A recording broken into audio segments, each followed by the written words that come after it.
Hello friends, welcome to online study RJD YouTube channel. और दोस्तों, आज की वीडियो में आप लोगों ने जैसे कि थंबनेल देख ही लिया होगा, बीएड वर्सेस बीटीसी मुद्दे के बारे में यहाँ पर हम बात करेंगे और कुछ इंपॉर्टेंट यहाँ पर महत्वपूर्ण चीज़ें आप लोगों को मैं बताने वाला हूँ। साथ ही एक अपील आप लोगों के लिए है, चाहे वो हमारा इस वीडियो को बीएड वाला साथी देख रहा हो, चाहे बीटीसी वाला साथी देख रहा हो।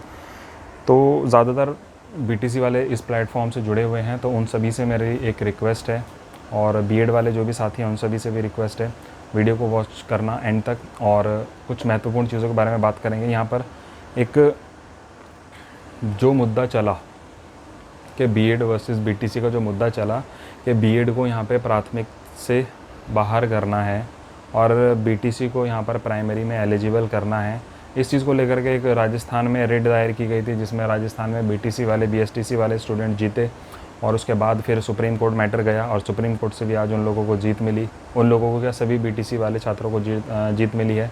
क्योंकि देखो, मैंने भी बीटीसी किया हुआ है, तो कहीं ना कहीं एक अच्छी न्यूज़ हमारे लिए भी है कि हाँ, हम प्रॉपर तरीके से बीटीसी वाले ही सिर्फ प्राइमरी में रहेंगे, कोई बाहर का उसमें हस्तक्षेप नहीं करेगा, तो चांसेस बहुत ज़्यादा बन जाते हैं जॉब के। ठीक है, ये बीटीसी वालों के माइंड में। पर कहीं ना कहीं देखिए, मैं ये चीज़ भी मानता हूँ कि बीएड वालों के साथ नुकसान तो बहुत ज़्यादा हुआ है। ठीक है, कुछ बच्चे हो सकता है बीटीसी वाले मेरी इस बात को कहें कि व्यूज़ के चक्कर में ऐसी बातें कर रहा है, बट ऐसा नहीं है। देखो, क्योंकि जो यहाँ पे मुद्दा रखा गया था, जो सरकार ने यहाँ पर बीएड को एलिजिबल किया था, ये शुरुआत में ही या तो कुछ प्रावधान ऐसे रखने चाहिए थे कि बाद में चैलेंज ना हो सके, पर इन्होंने पहले नहीं था, कुछ राज्यों में नहीं, अभी भी नहीं है, पर कुछ राज्यों में अलाउ कर दिया गया था बीएड को, और अब जब मैटर वहाँ गया है तो अब तो सभी राज्यों से बाहर हो जाएगा। ठीक है, अब यहाँ पर बच्चे थोड़े से परेशान थे कि सर क्या ये सिर्फ राजस्थान के लिए है या सभी के लिए है? तो देखिए, सुप्रीम कोर्ट का फैसला है, सभी के लिए होगा। ठीक है, इंपॉर्टेंट एक चीज़ यहाँ पर देखिए, एक चीज़ मेरे पास यहाँ पर आई है, यानी कि पूरा जजमेंट का जो एक सार है छोटा सा, वो मेरे पास यहाँ पर आया है। और ये सार जो मेरे पास आया है, ये कोई ऐसा नहीं है कि किसी का मनगढ़ंत लिखा हुआ है, प्रॉपर SCERT ने ये लिख करके दिया है। उसको मैं आप लोगों के सामने पढ़ के सुना देता हूँ। ठीक है, देखिए यहाँ पर मुख्य चीज़ों पर यहाँ पर जो बात हुई थी, तो पूरे डिसीजन में 3 मुख्य बातें कही गई थी। RTE 2019 की कसौटी पर परखा गया है इसको। ठीक है, लिखा गया है कि क्या बीएड हायर क्वालिफिकेशन है, गजट नोटिस लाने का क्या कारण था, और 2018 का गजट नोटिस किस तरह से लाया था।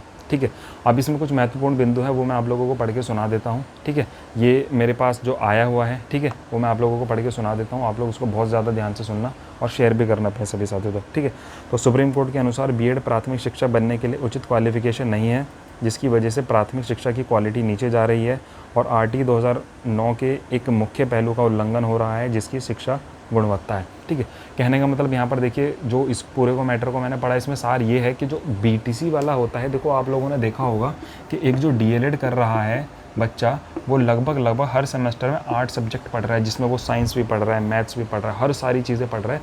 उसके साथ साथ उसको जो नॉलेज दी जा रही है, जो इसमें मेंशन हो रखा है,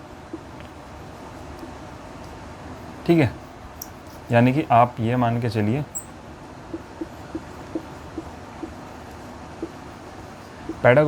पैडागोजिकल नॉलेज जो है वो दी जा रही है यहाँ पर बीटीसी के अंदर, जो कि बीएड में नहीं दी जाती है। ये बात को मुख्य यहाँ पर माना है किसने, यहाँ पे सुप्रीम कोर्ट ने, कि भाई आप लोग पैडागोजिकल नॉलेज बच्चों को दे नहीं रहे हो। अब ये बात क्यों हुई, क्योंकि जो आप बीएड के बाद यहाँ पर 6 महीने का ब्रिज कोर्स करवा रहे हो, वो इसीलिए तो करवा रहे हो, और अब जो वो ब्रिज कोर्स करवाया जाता था वो भी रद्द यहाँ पे कर दिया गया है। ठीक है, सारी चीज़ें यहाँ पे आप लोगों को स्पष्ट, मैं जो ये इसमें दिया गया है वो बता रहा हूँ। इसमें अगला पॉइंट लिखा है कि क्या बीएड हायर क्वालिफिकेशन है। इस पर भी सुप्रीम कोर्ट ने कहा है कि बीएड अगर हायर क्वालिफिकेशन होता तो 6 महीने का ब्रिज कोर्स क्यों करवाया जा रहा है।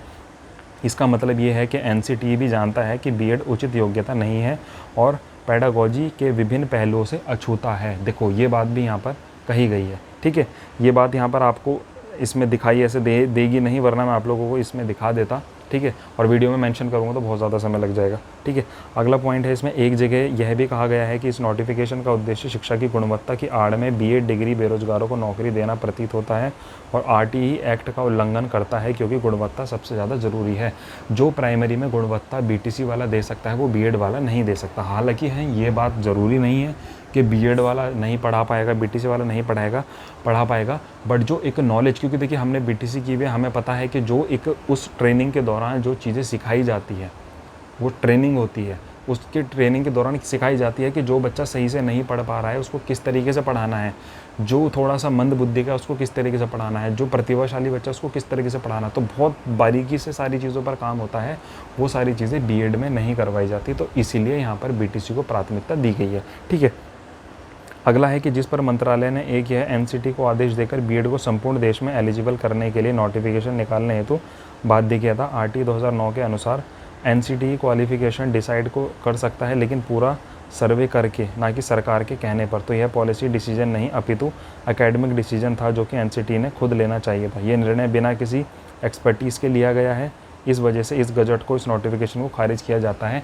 और ये SCERT लखनऊ, ठीक है, SCERT यूपी SCERT लखनऊ ने ये अभी सारा सार जारी किया है, ये मुझे अभी मिला, तो इस पर मैंने वीडियो बनाना ज़रूरी समझा। दूसरी बात यहाँ पर दोस्तों ये है कि कोई भी बीटीसी प्रशिक्षु जो ये मीम्स बना रहे हैं और बीएड को इरिटेट कर रहे हैं, परेशान कर रहे हैं, तो देखो प्लीज़ ऐसा मत करो, क्योंकि देखो कहीं ना कहीं ये चीज़ें अगर किसी के साथ होती हैं तो बहुत बड़ी दुख की बात है, क्योंकि उनकी एक उम्मीदें थी, पैसा लगा हुआ था, घर वालों की कुछ उम्मीदें थी उनसे कि यार चलो हमारा बच्चा जॉब ले लेगा, और ली भी है। देखो 69,000 भर्ती में यूपी में बच्चों ने ली है, वैकेंसियाँ में जॉब ली है।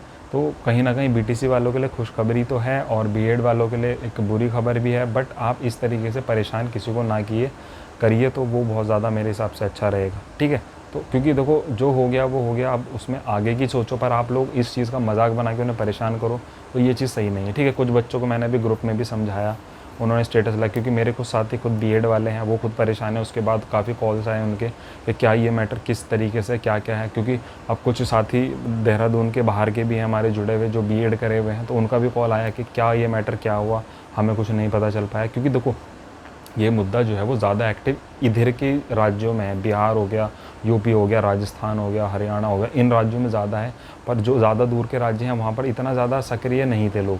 ठीक है, तो उनके भी स्टेटस देख करके फ़ोन आया कि ये क्या मैटर हुआ, बीएड वालों को क्या बाहर किया गया है, तो उनको भी समझाना पड़ा, तो इसलिए प्रॉपर ये वीडियो मैंने बनाई। ठीक है, और दोस्तों यहाँ पर काफ़ी सारे तर्क जो रखे गए थे वो यही रखे गए थे कि जब प्राइमरी के लिए ही बीटीसी करवाया जा रहा है, या तो बीटीसी ना करवाया जाए, तो बच्चा कोर्स ना करे और जॉब की तलाश ना करे।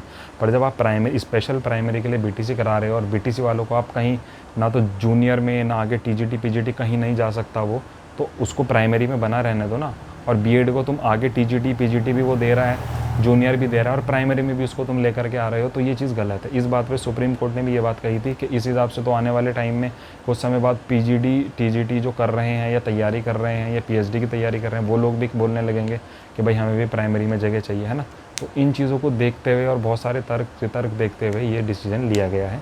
और मैं यही कहूँगा बीएड वाले साथियों से कि कोई नहीं, आगे का वैकेंसियाँ तो देखिए आती रहती हैं, अदर सारी चीज़ें अभी चलेंगी, तो वहाँ पर आप लोग अप्लाई कीजिए, वहाँ पर तैयारी कीजिए। दूसरी चीज़ ये है कि जो ये बिहार वाला मामला था, ये क्या बिहार डिसाइड कर रहा है इसमें, अब क्या बिहार कहेगा, DSSB में क्या कहेगा, KVS में जिसकी ज्वाइनिंग इंटरव्यू हो गया, ज्वाइनिंग होने वाली है, वहाँ ये चीज़ें क्या लागू होंगी, तो ये थोड़ा सा बात का विषय है, इस पर बाद में चर्चा करेंगे। ठीक है, तो सभी से यही रिक्वेस्ट है, इस चीज़ को चलिए डिसाइड हुआ ठीक है, अपने तक सीमित रखिए, पर किसी का इस तरीके से मजाक ना बनाइए। ये मेरा मेन मोटिव था वीडियो का, और मोटा मोटा मैंने आप लोगों को सारी चीज़ें इसमें समझाई। ठीक है, वीडियो अच्छी लगी तो लाइक शेयर कमेंट सब्सक्राइब ज़रूर करना और शेयर ज़रूर करना।